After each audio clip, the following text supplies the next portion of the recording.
অগ্নিকল্পের পথ চলায় 10 বছর মানুষের পাশে থাকার অঙ্গীকার নিয়ে এক সময় কৌশিক শীলের হাত ধরে অগ্নিকল্পের উদ্ধার। আজ সেই অগ্নিকল্প মানুষের ভরসার আশ্রয়স্থল। প্রতি বছরই এই স্বেচ্ছাসেবী সংস্থার উদ্যোগে আয়োজিত হয় এক বর্ণাঢ্য সন্ধ্যা, যে সন্ধ্যা কেবল সংবর্ধনা কিংবা সাংস্কৃতিক অনুষ্ঠানেই সীমাবদ্ধ নয়। এই সন্ধ্যা কয়েকশো মানুষের জীবনের আধার শেষের আলোর দিশা পাওয়ার এক জ্বলন্ত উদাহরণ।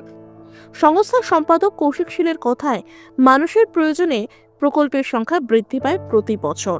এবছর সেই সংখ্যা বেড়ে হয়েছে 19। এদিন এই অনুষ্ঠানে সাংসদ কল্যাণ বন্দ্যোপাধ্যায় থেকে শুরু করে মন্ত্রী বেচারাম মান্না, হুগলি জেলা মেন্টর ডক্টর সুবীর মুখোপাধ্যায় থেকে শুরু করে একাধিক নেতৃত্বের উজ্জ্বল উপস্থিতি ছিল মঞ্চে।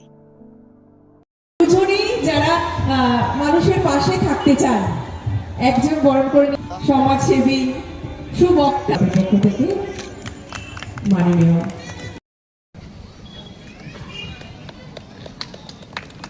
দেওয়া হচ্ছে।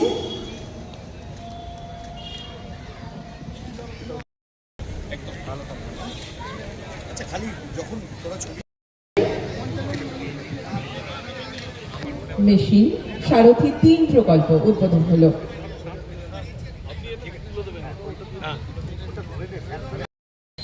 অগ্নিকল্পের এই 10 বছরের পথ চলার পর যে আজ এই সেলিব্রেশন, এত মানবিকতা, এত সহানুভূতি, এত মানুষের শুভকামনা নিশ্চয়ই ওকে সম্পূর্ণ সুস্থতা দান করবে। আমাদের মৃত্যুঞ্জয়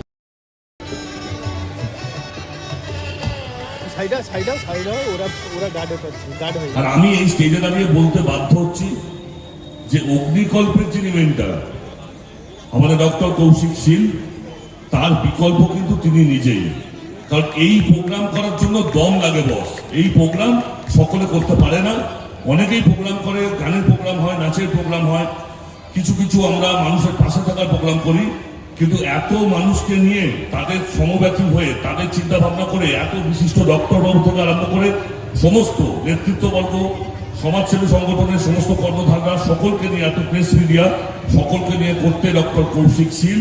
আমি গর্বিত যেরকম দাদা বন্ধু আমার পাশে আছে, যাকে দেখে অনুপ্রাণিত হই যে এরকম প্রোগ্রাম, মানুষের পাশে থাকার প্রোগ্রাম কাকে বলে, সেটা একবার অগ্নিকল্পে এসে দেখে যাও, একবার কৌশিক শীলকে দেখে শিখে যাও। প্রস্তুত হলাম।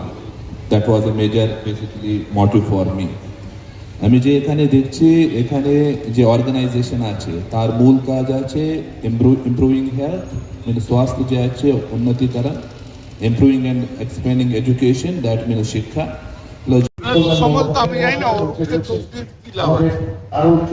পলিটিক্যাল কথাবার্তা, সেলিম রাজনৈতিক কথাবার্তা, সেলিম তো কথা তো জামানত পাই, বাজার গরম করে। মীনাক্ষী মুখার্জি এসছেন, পদযাত্রা করছেন, বলছেন সরস্বতী নদী সংস্কার, বেগমপুরে যে হসপিটাল তার সাথে চণ্ডীতলা হসপিটালে আধুনিকীকরণ। ওগুলো করেননি কেন? ওনারা যে 8 দিন তো 34 বছর ধরে ক্ষমতায় ছিল। আমরা তো সরস্বতী এটা তো শুরু করে দিয়েছি। 34 বছর তো অনেক করার সুযোগ ছিল, কিছুই তো করেনি। তখন মীনাক্ষীর যারা পূর্বপুরুষ ছিল তারা কেউ কিছুই করেনি, আমরাই তো করছি। এই যে দেখছেন এখানে এত আলো আদা নেই, ভাবতে পারেন কখন সাধারণ দুস্থ মানুষদের উপকৃত হয়। এবছরও রেখেছে, তবে যত দিন যাচ্ছে তাদের প্রকল্প সাহায্যের হাত তত দ্রুত বাড়ছে এবং সংখ্যাও বাড়ছে। নিশ্চিতভাবে অগ্নিকল্প আরো বেশি করে মানুষের সঙ্গে সম্পৃক্ত হয়েছে।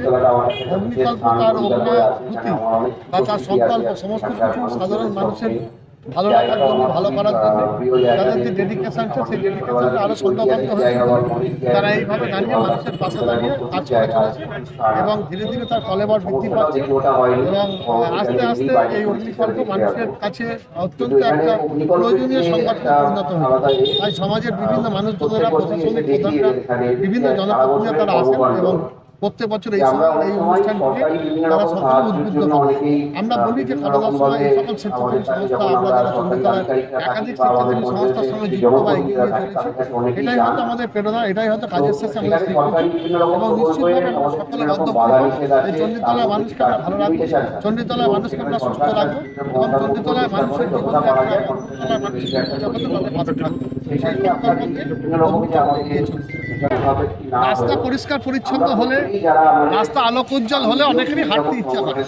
বয়স্ক মানুষও দেখবেন যে রাস্তা একটু খুব ভালো হলে এবং রাস্তা একটু আলো টালো থাকলে তাহলে একটু উদ্বুদ্ধ হয়ে হাঁটে। এবং শীতকালে হাঁটাটাও শরীরের পক্ষে ভালো, এটা খারাপ কিছু না।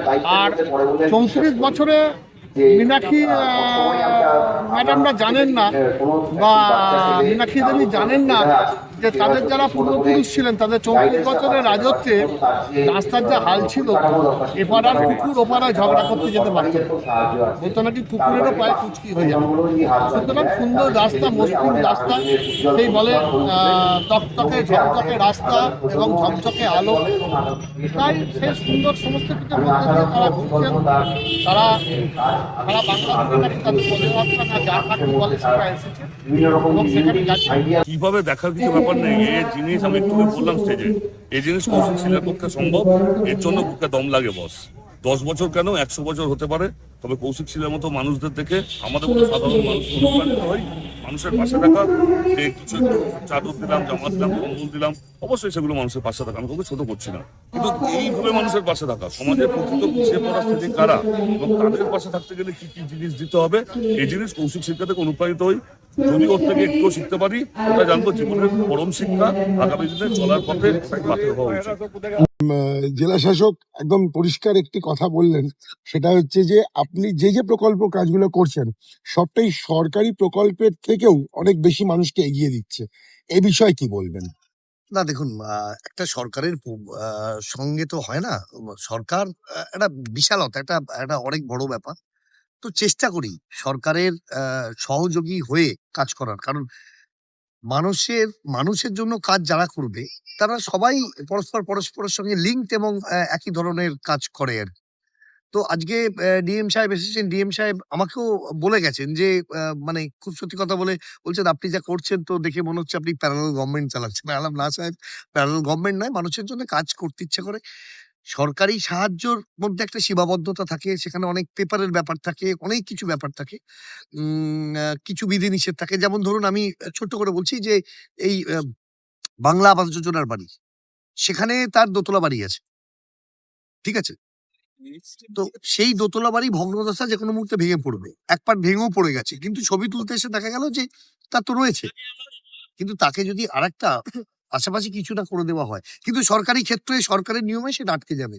তার জন্য আমরা আছি, আমরা পাশ থেকে বেরিয়ে এই ধরনের যে ব্যাপারগুলো থাকে সেখানে আমরা কাজ করি। ডিএম সাহেব খুব অ্যাপ্রিসিয়েট করেছেন এবং বাংলা সরকারও কাজ করছে এবং তার ব্যাপকতা, তার বিশালতার সঙ্গে নিশ্চিতভাবে আমার হয় না। তবে চেষ্টা করছি মানুষের পাশে দাঁড়াতে, মানুষের হয়ে কাজ করতে। আগামী দিনেও চেষ্টা করব।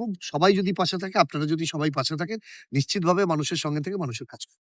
আজকে মূলত কতগুলো প্রকল্পের উদ্বোধন করলেন? আজকে আমাদের 18টা প্রকল্প, এবারে আরেকটা প্রকল্প ইন্ট্রোডিউসড হয়েছে 10 বছর বলে, মোট 19টা প্রকল্পের উদ্বোধন হলো। 10 বছরের ক্ষেত্রে বারবার বলে আসছি যেটা, সেটা আলাদাটা কোন জায়গায় আলাদা হচ্ছে, প্রত্যেক বছরই আমাদের নতুন নতুন কোনো প্রকল্প ইন্ট্রোডিউসড হয়। এবছরও একটা হয়েছে, কিন্তু গত বছরের তুলনায় এর বিশালতাটা বেড়েছে। মানে প্রত্যেক প্রকল্পের হেডে, ধরুন আমি উদাহরণ দিচ্ছি, সেলাই মেশিন, সুইং মেশিন আমাদের দেওয়া হতো হয়তো 12 জনকে কি 10 জনকে, অন্য বছরগুলোতে আমরা দিয়েছি। এবছরে সেটা হয়ে গেছে 20। থ্যালাসেমিয়া বাচ্চা, সেটা বেড়ে হয়েছে 65। উড়ান যেটা হতো 50, সেটা হয়ে গেছে 65। মানে এইভাবে 10 বছর যেহেতু আমরা ওই জন্য আরো বেশি করে কি করে মানুষের কাছে যা আমরা সেই চেষ্টা করেছি। এলাকার সাধারণ মানুষ থেকে বিভিন্ন ডাক্তার, বিভিন্ন বন্ধু বান্ধব আমাদের, যারা আমাদের অর্থনৈতিকভাবে সুদৃঢ় করেছে, নাহলে এত বড় প্রোগ্রাম বুঝতেই পারছেন আমরা তো কোনো সরকারি অনুদান পাই না। তো সেই জায়গায় দাঁড়িয়ে এবং দেখা যাক ভবিষ্যতে মানুষ যদি আরো পাশে থাকে, আরো অনেক বড়, আরো অনেক বিশালতায় প্রোগ্রাম করতে পারবো এবং সেটা মানুষের জন্য সরকার যেমন করছে, সরকার নিশ্চিতভাবে করবে, তার সঙ্গে আমরাও থাকবো। সামনে